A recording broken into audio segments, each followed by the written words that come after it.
question is, do you agree that Scotland should be an independent country? For me, the principle that we work best when we work together. Well, they didn't. Very serious. The referendum. It seems to me that they're not dealing with the issues. Hello and welcome to Scottish Independence podcast number 30, and this time I spoke with Stephen Noon, who works for Yes Scotland and also blogs at stephennoon.blogspot.co.uk. So we'll just go straight to the conversation and I'll have a word with you at the end. Stephen, how's it going? Very good, yes. You've got me away from the office for the afternoon, which is always a pleasure. Yeah, nice to work from home. I'm sure some of our listeners have read your blog as the campaign's unfolded, and the thing that I've noticed on there is there's a kind of constant call for positivity and don't take the bait. Don't take the bait that maybe sometimes it seems like the Better Together campaign are trying to provoke and etc. But you're constantly calling for this positivity whilst other people maybe think it's time. There was a Kevin McKenna article recently that it's time maybe that the Yes side should take the gloves off. Why do you think we should try to continue on the positive line? I think because people only engage with politics in very brief moments. They aren't engaged in the debate to the same extent as we are.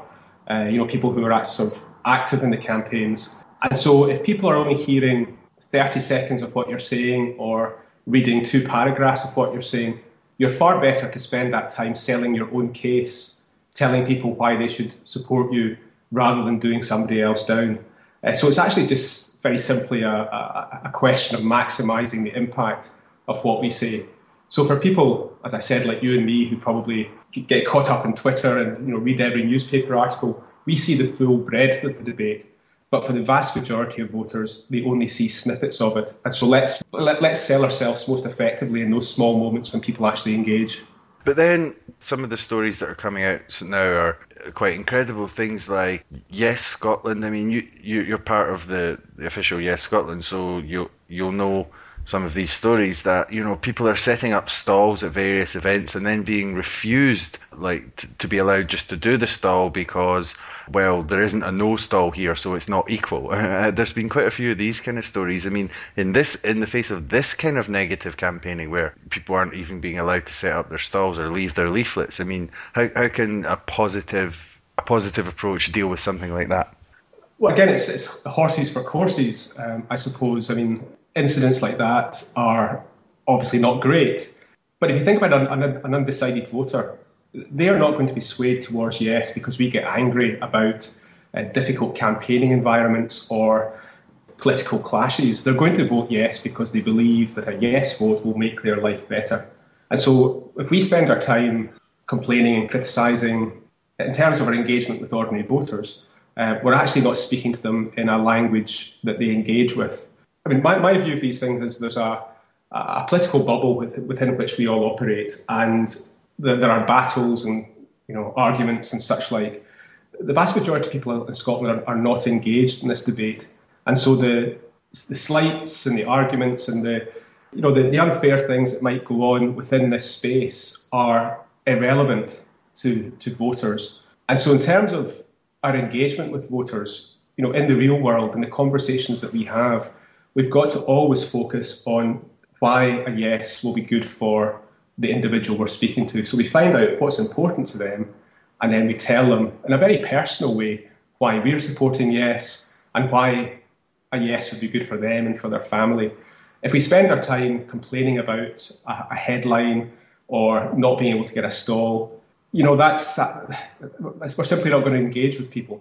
So there's a time and a place for ensuring fair campaigning, but it's not in our engagement with voters. So we'll come back to the ensuring fair campaigning later, but with the positive message to individual voters, what actually are Yes Scotland doing, apart from the stalls, and then there's the kind of TV side of it? What kind of other things are going on around the country at the moment? Well, what we're trying to do is build up a team of volunteers, activists, campaigners, people who are equipped with the arguments to make. We will win this referendum, not in the newspaper headlines, but we will win it in face-to-face conversations.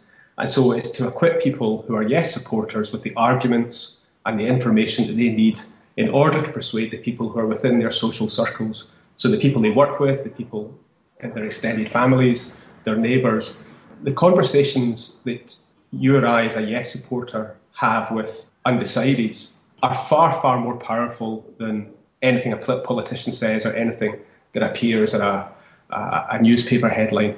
So, Yes Scotland's efforts are very much focused on getting our supporters, volunteers, to have conversations about why independence is the right choice for Scotland's future. And so we're trying to expand our networks, but we're also trying to, as I said, give people the information and the arguments they need.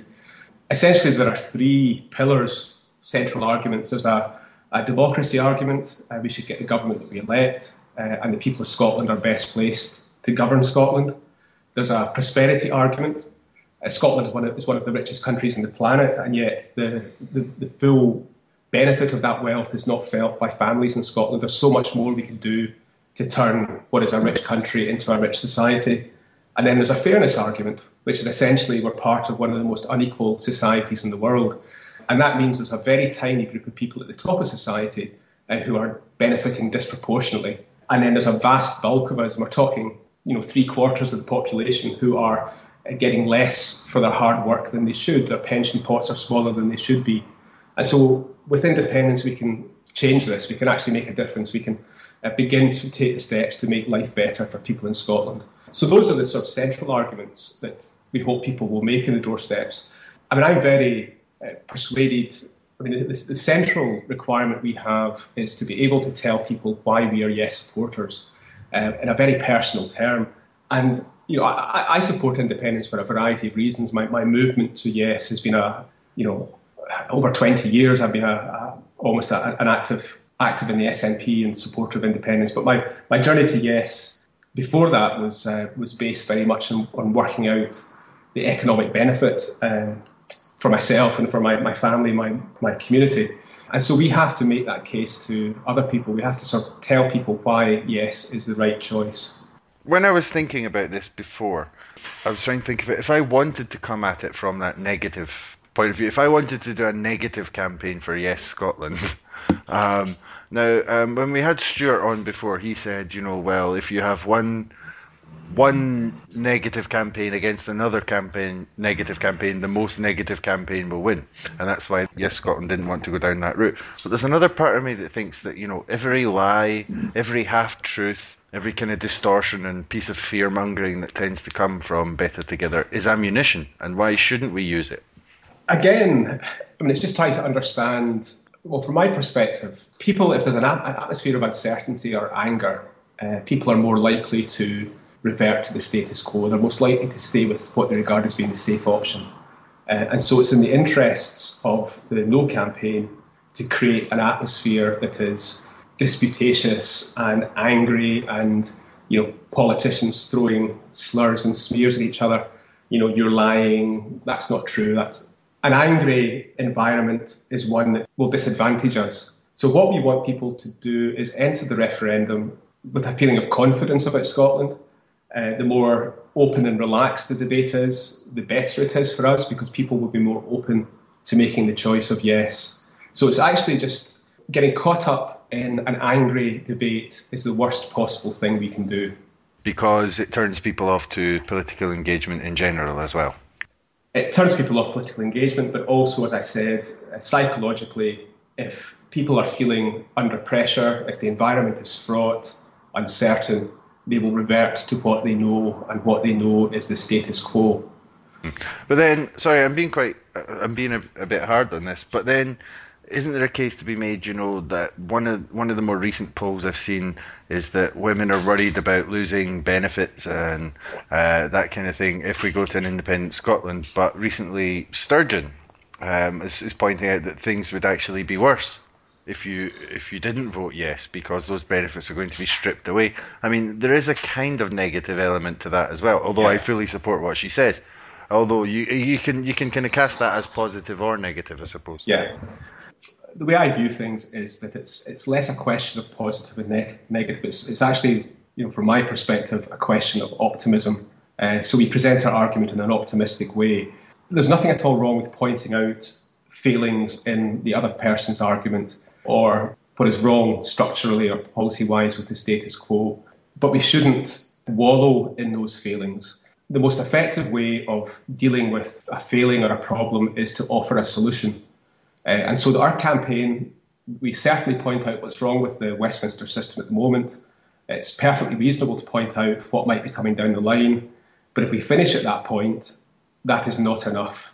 We have to give people an alternative. So we have to contrast what is with what could be. And very often the what is a negative, but it has to be balanced out by a positive, which is how we'll make things better. And I think some of the polls seem to be showing that it is working to a certain extent, with more people moving to undecided and then moving from undecided to yes.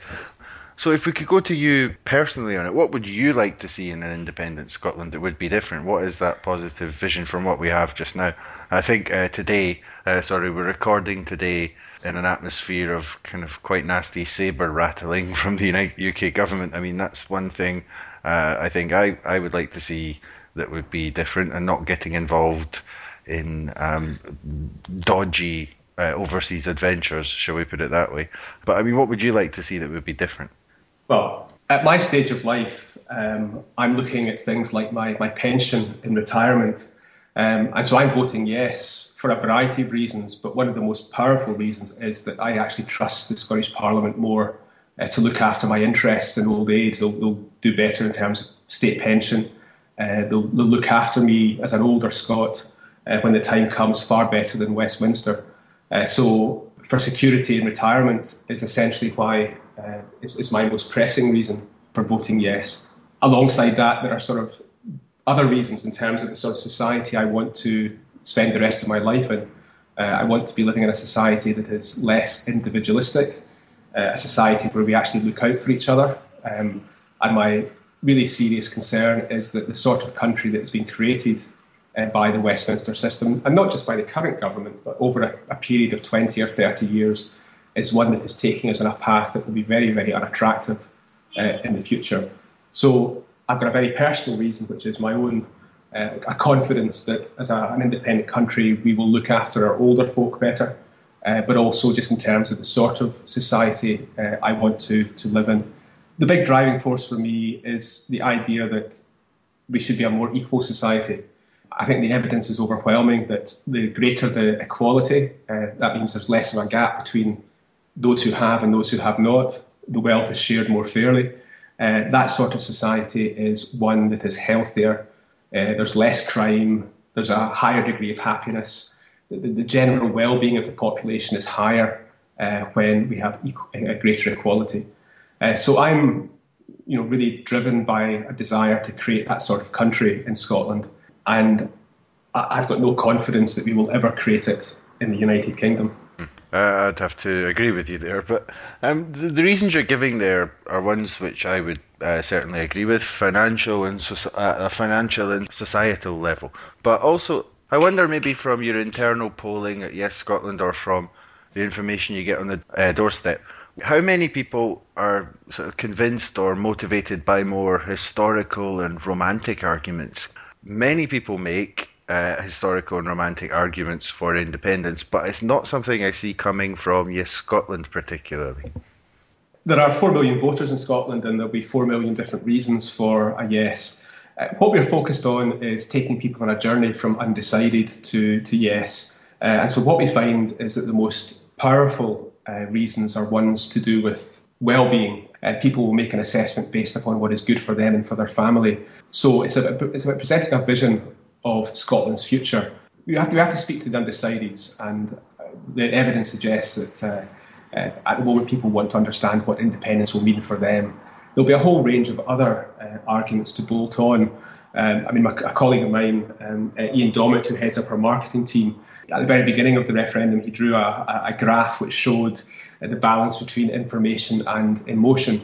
And at the moment, we're in a phase of the campaign which is based upon information, telling people what independence means. But as we get closer to the referendum, of course, there'll be a much more important place for some of the emotional aspects, whether those are cultural or historic.